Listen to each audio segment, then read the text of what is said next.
जब राजा यात्रा खत्म करके वापस आया तो उसने देखा कि उसका बहुत सारा खजाना खाली हो चुका है।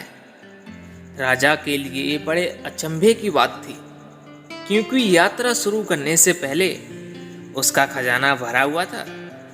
यात्रा पर गए हुए उसे ज़्यादा वक्त नहीं हुआ था, तो इतने कम समय में इतनी ज़्यादा मुद्राएं खर्च होना यह तो अचंभे की बात ही थी। जब राजा ने इसका कारण अपने प्रधानमंत्री से पूछा तो उसने बताया कि पड़ोसी राज्य की सेना हमारे ऊपर आक्रमण करने के लिए तैयार हो गई थी, तो सुरक्षा के लिए हमें नए सैनिकों की भर्ती करनी पड़ी और उसी की वजह से खर्चे ज़्यादा बढ़ गए थे। राजा अपने मंत्री पर बहुत विश्वास करता था, इसीलिए उसने अपने मंत्री की बात पर पूरा विश्वास कर लिया और अपने प्रधानमंत्री की बताई हुई बात पर कोई भी जांच नहीं करवाई थी। अक्सर राजा की रानी राजा को सचेत भी करती रहती थी कि आपका प्रधानमंत्री सही आदमी नहीं है, वह आपको धोखा दे सकता है। लेकिन इस पर राजा अपनी रानी की कोई बात नहीं मानता, उल्टा उसे ही बुरा समझने लगता। वह सोचता था कि प्रधानमंत्री मेरे इतने नज़दीक रहता है, इसी वजह से मेरी रानी को इससे जलन होती है। एक दिन संयोग ऐसा हुआ कि राजा अपने राज्य से बाहर भ्रमण के लिए निकले हुए थे। रात के अंधेरे में राजा ने देखा कि उसका प्रधानमंत्री पड़ोसी राज्य से चोरी छुपे पर्दे से अपना मुंह ढककर बाहर निकल रहा था। यह वही राज्य था जिसका प्रधानमंत्री ने राजा के सामने जिक्र किया था कि भाई हम पर हमला करने वाले हैं। ऐसे चुपके चुपके से उस राज्य से बाहर निकलते हुए जब राजा ने प्रधानमंत्री को देखा तो उन्होंने सीधा अपने प्रधानमंत्री से पूछा कि मंत्री जी, तुम यहाँ पर क्या कर रहे हो?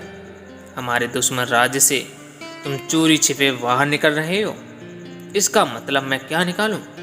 क्या तुम मुझे धोखा देने वाले हो? क्या तुम गद्दार हो?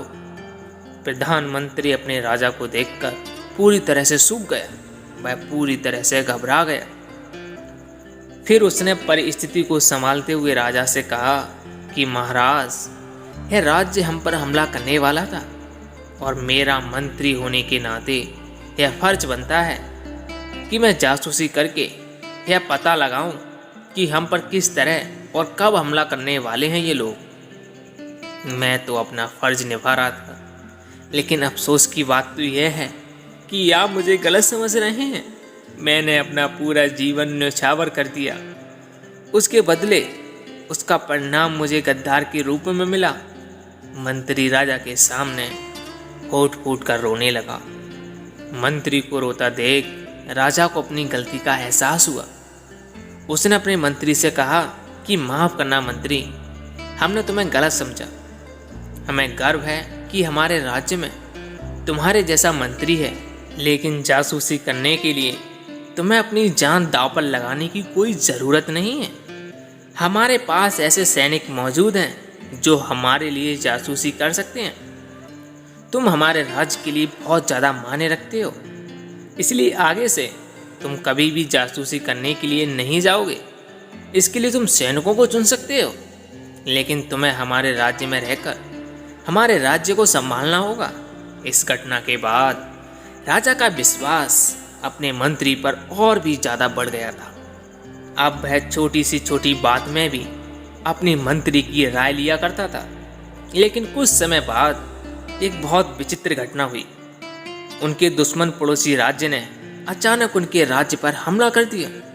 इन लोगों को तैयारी करने का भी अवसर नहीं मिला और परिणाम यह हुआ कि राजा युद्ध हार गया और इस राजा को अपना राज्य छोड़कर भागना पड़ा। लेकिन मज़े की बात यह थी, जो प्रधानमंत्री था वो कहीं भी नहीं गया था, वो कहीं नहीं भागा था, वो वहीं पर रुका रहा। जब राजा ने उससे अपने साथ चलने के लिए कहा तो उसने राजा से कहा कि महाराज, आप चले जाइए, मैं आपकी रक्षा मरते दम तक करता रहूँगा, लेकिन मैं अपने राज्य को छोड़कर नहीं जा सकता। लेकिन आपका जाना ज़रूरी है, क्योंकि अगर आप जिंदा रहेंगे तो आप अपने राज्य को वापस पा पाएंगे। और यह कहकर प्रधानमंत्री उसी राज्य में रुक गया और उसका राजा वहाँ से अपने घोड़े पर सवार होकर दूर जंगल की तरफ भाग गया। अब राजा अपना समय भिक्षुओं के साथ बिताने लगा था। एक दिन राजा को पता चला कि उस राज्य का राजा अब उसका प्रधानमंत्री बन चुका है। मतलब उसका प्रधानमंत्री अब उस राजा की जगह ले चुका था। उसने उस राज्य को अपने अधीन कर लिया था। राजा को भी समझ में नहीं आया था कि उसके साथ छल करके उसके राज्य को हड़प लिया गया है। उल्टा राजा तो उल्लास और उत्साह से भर गया। उसके प्रधानमंत्री ने उसका राज्य वापस हासिल कर लिया है। राजा उत्साहित होकर अपने बौद्ध गुरु के पास खुशी खुशी से खबर बताने के लिए पहुंचा। उसने अपने गुरु को शुरू से लेकर आखिर तक अपने प्रधानमंत्री की बात बता दी। उसने बताया कि किस तरह उसका प्रधानमंत्री पड़ोसी राज्य में जासूसी करने के लिए जाता था ताकि उसका राज्य सुरक्षित रह सके, और किस तरह उसकी रानी उसके मंत्री के प्रति ईर्ष्या से भरी रहती थी क्योंकि उसका प्रधानमंत्री उसके बहुत करीब रहता था। पूरी बात सुनने के बाद गुरु को समझते जरा सा भी वक्त नहीं लगा। गुरु तो गुरु होता है, उससे क्या बात छुप सकती है। इसलिए उसने राजा के कंधे पर हाथ रखते हुए कहा कि राजन, जो बात मैं तुम्हें बताने वाला हूँ उससे तुम्हें बहुत ज़्यादा धक्का लगेगा, बहुत दुख होगा, क्योंकि यह बात ऐसी ही है। इसको सुनने के बाद तुम्हारा दुनिया पर से विश्वास उठ जाएगा। जिसे तुम अपना वफादार समझ रहे हो, उस आदमी ने तुम्हें धोखा दिया है। शायद तुम्हें मेरी बात पर विश्वास ना हो, लेकिन तुम चाहो तो इसकी जांच तुम खुद करा सकते हो। तुम किसी को भेजकर यह पता लगा सकते हो कि वह प्रधानमंत्री तुम्हारे पड़ोसी राज्य के राजा के साथ मिला हुआ था या नहीं। अगर मेरी बात गलत निकलती है तो मुझे गुरु होने का कोई हक नहीं है, लेकिन अगर मेरी बात सही निकलती है तो मैं तुम्हें वह ज्ञान दूंगा जिसके बाद दुनिया में तुम्हें कोई भी धोखा नहीं दे सकेगा, कोई भी तुम्हारे साथ विश्वासघात नहीं कर पाएगा। राजा ने तुरंत अपने विश्वास पात्र सैनिक को उस राज्य में भेजा और अपने प्रधानमंत्री के पास एक खबर पहुंचाई। सैनिक खबर लेकर आया कि राजा अपने प्रधानमंत्री की सेवा से बहुत खुश हैं। प्रधानमंत्री ने यह राज्य वापस हासिल करके जो काम किया है उसका उन्हें उचित इनाम दिया जाएगा। राजा जल्द ही अपने राज्य में वापस लौटकर अपनी राजपाट को वापस से अपने अधीन लेना चाहते हैं। यह सुनते ही वह प्रधानमंत्री आग बबूला हो गया। वह खुद राजा की गद्दी पर बैठा हुआ था। उसने गुस्से में भरकर उस सैनिक को कहा कि तुम्हारे राजा को इस राज्य में घुसने की भी इजाज़त नहीं है। अगर वह कहीं भी इस राज्य में दिखाई दिया तो उसे अपनी जान से हाथ धोना पड़ेगा। समझा देना अपने राजा को जाकर। यह खबर लेकर वह सैनिक वापस अपने राजा के पास पहुंचा। जब राजा ने यह बात सुनी तो उसे विश्वास हो गया जो बात गुरु उसे बता रहे थे वह बात पूर्ण रूप से सत्य थी। इसलिए वापस वो उन्हीं गुरु के पास पहुंचा और हाथ जोड़कर उनके सामने रोते हुए राजा ने कहा कि गुरुवर, मैं पूरी जिंदगी अंधेरे में रहा। मैंने किसी का विश्वास नहीं किया क्योंकि वह आदमी मेरे दिल में अपनी जगह बना चुका था।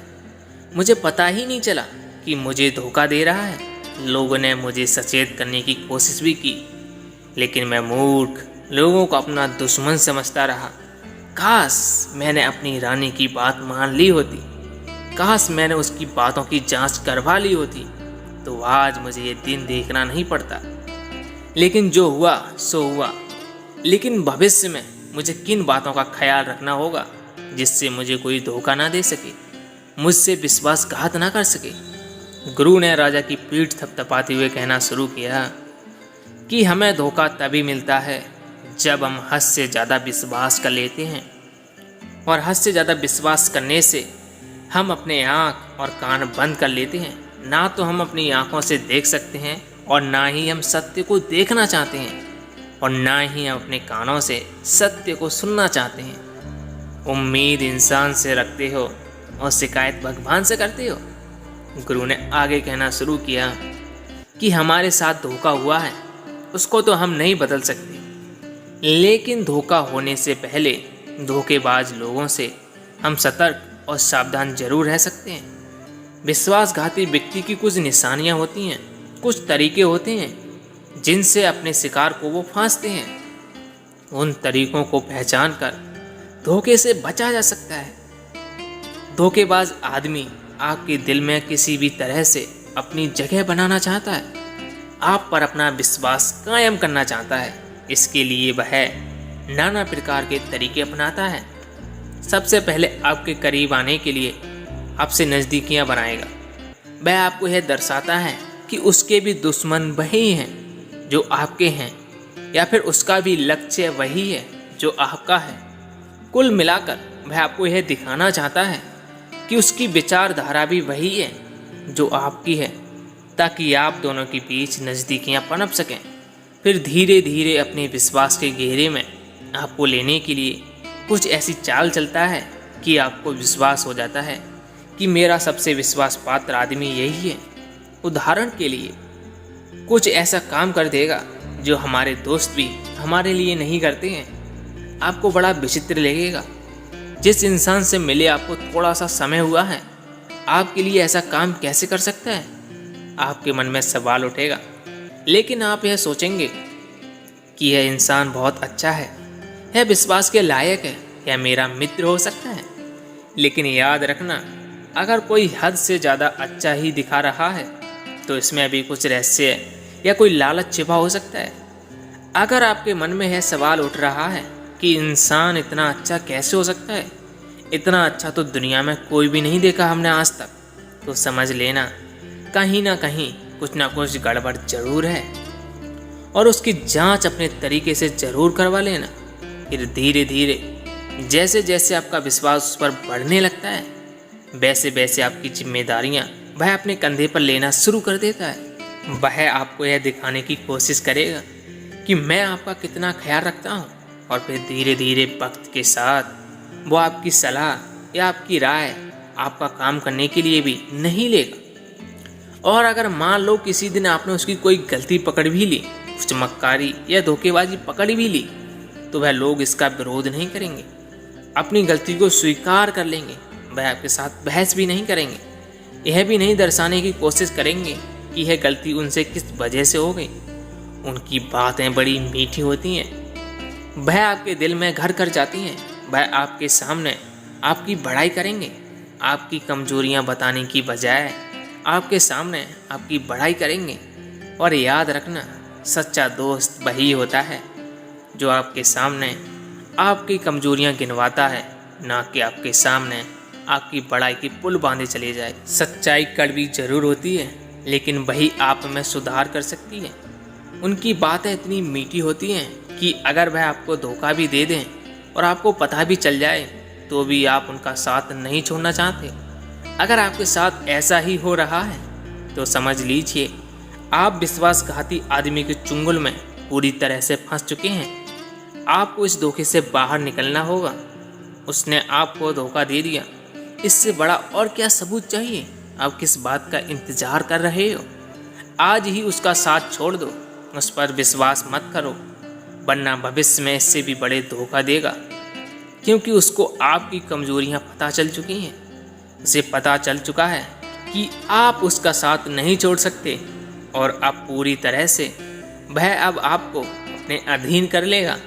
अपनी बातों को ख़त्म करते हुए गुरु ने आखिरी संदेश राजा को देते हुए कहा कि सचेत अवस्था में रहने के बाद आपको कोई भी धोखा नहीं दे पाएगा। हमारी संवेदनाएं हमें एक दूसरे से जोड़ देती हैं, और वह संवेदनाएं हमारी आंखों पर पर्दा डाल देती हैं। लेकिन अगर हम अपनी संवेदनाओं से दूर हटकर निष्पक्ष होकर किसी आदमी को देखेंगे, तो यह हम देख सकते हैं कि कौन हमको धोखा दे रहा है और कौन नहीं। दोस्तों, किसी से भी इमोशनली अटैच होना अच्छी बात है, लेकिन उस इमोशनल अटैचमेंट से फैसले लेना आपको नुकसान पहुंचा सकते हैं। इसीलिए अपने फैसले लो, लेकिन विदाउट इमोशनल अटैचमेंट के। राजा ने गुरु को प्रणाम करते हुए कहा कि काश मेरे को यह सीख पहले मिल गई होती तो मेरे साथ विश्वासघात नहीं होता। लेकिन कुछ चीज़ें समय से ही मिलती हैं। अगर यह बातें मुझे पहले पता चल जाती तो शायद मुझे इनकी कदर भी नहीं रहती। लेकिन आज यह सीख पूरी तरह से मेरे मन में बैठ चुकी है और मैं भविष्य में इन सीखों को अपने मन में, अपने दिमाग में हमेशा बनाए रखूँगा, ताकि कोई भी मुझे कभी धोखा ना दे पाए। और इसके बाद राजा वहाँ से वापस लौट जाता है। तो दोस्तों, आपने इस कहानी से क्या सीखा हमें कमेंट सेक्शन में ज़रूर बताना। और अगर कहानी अच्छी लगी हो तो इस चैनल को सब्सक्राइब और वीडियो को शेयर करना मत भूलना। तो मिलते हैं अगली कहानी में, तब तक के लिए अपना और अपनी फैमिली का ख्याल रखें। मिलते हैं अगली वीडियो में।